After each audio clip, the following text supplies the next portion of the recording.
Monsieur Heureux va à la bibliothèque tous les samedis matins. Il y est allé samedi dernier.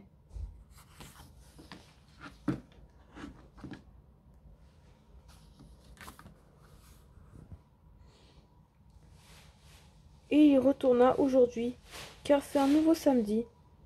Ce jour-là, en cherchant les étagères, il repéra un gros livre rouge tout racorni. Il l'attrapa aussitôt et lut le titre. Le livre de magie.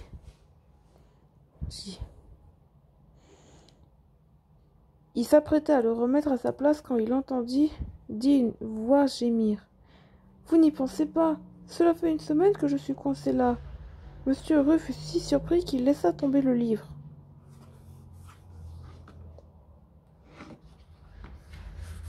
« Ouille !» dit le livre, car c'était bien lui qui avait parlé. Sur la couverture, Monsieur Heureux distingua des yeux, un nez, une bouche. Rien ne manquait.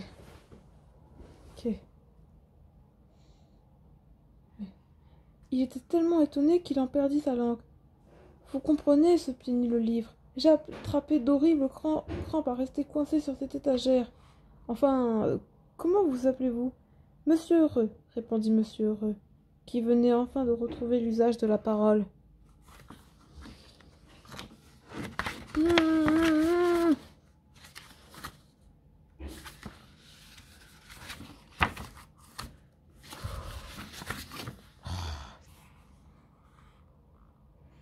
Bonjour, je suis un livre de magie, dit le livre. J'appartiens à un magicien tête en l'air, et qui m'a soutement oublié ici. Regardez, il a même oublié son chapeau. Pendant que je dormais, quelqu'un m'a rangé sur cette étagère. Pouvez-vous m'aider à rentrer chez moi ? Monsieur Heureux accepta.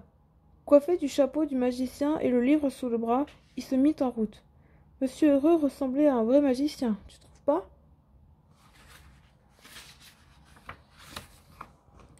Sur le chemin, ils rencontrèrent Monsieur Étourdi qui semblait très perplexe près d'une cabine téléphonique.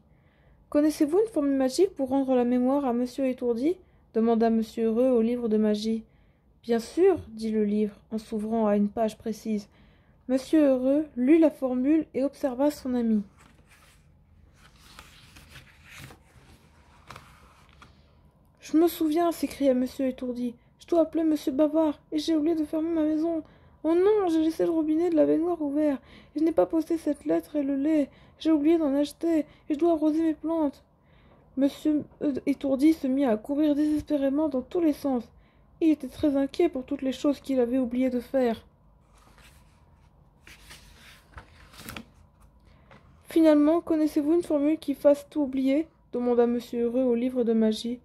Le livre s'ouvrait à une page différente. Monsieur Heureux prononça la formule, et Monsieur Étourdi eut tout de suite l'air beaucoup plus heureux. Monsieur Heureux reprit sa route avec le livre de magie. Il entendit alors quelqu'un parler tout seul près d'un passage piéton. « Si je traverse maintenant, je risque de me faire écraser. Mais si je ne traverse pas, je pourrai jamais arriver de l'autre côté. Que faire ? As-tu deviné qui pourrait parler ainsi ? Eh, Monsieur Inquiet, bien sûr. Vous voulez la formule pour rassurer les gens ? Devina le livre, et il s'ouvrit à une nouvelle page.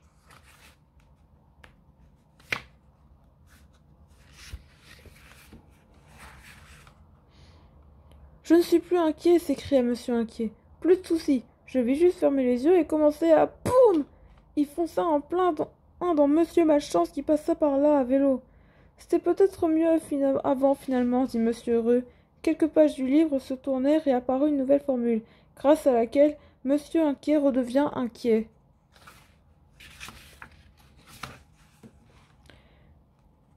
Comme elle était loin, cette maison de magicien. Au milieu de l'après-midi, Monsieur Heureux aperçut Monsieur Petit qui semblait bien fatigué. « Ce sera plus facile s'il avait des jambes plus longues, non ? » « C'est comme si c'était fait, » répondit le livre de magie. Les jambes de Monsieur Petit se mirent à grandir.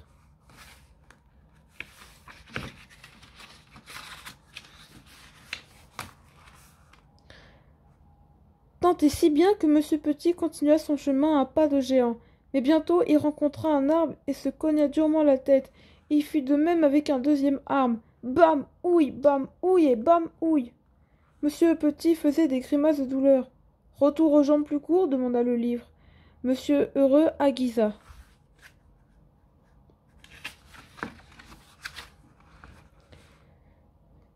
À la tombée de la nuit, ils arrivèrent à l'orée d'un bois. Nous y sommes presque, annonça joyeusement le livre. Ils se retrouvèrent bientôt dans une clairière au milieu de laquelle se trouvait une petite maison. Le magicien ouvrit la porte. Mon livre de magie et mon chapeau. Cela fait des jours que je le cherchais partout. Je pensais ne jamais le retrouver. Merci mille fois, s'écria-t-il fou de joie. Et il invita Monsieur Heureux à dîner.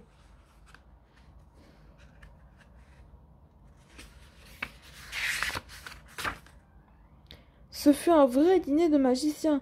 Ils mangèrent une tarte aux 1000 délices. La tarte se transformait au fur et à mesure du repas, de sorte que chaque bouchée avait un goût différent. Après le dîner, le magicien prononça la formule « lave-vaisselle » et se tourna vers Monsieur Heureux. « Il y a forcément quelque chose qui vous ferait plaisir. Dites-moi tout ce que vous voudrez. » « Non, merci. Pas de magie pour moi. Je préfère rester comme je suis. Heureux, répondit Monsieur Heureux en riant.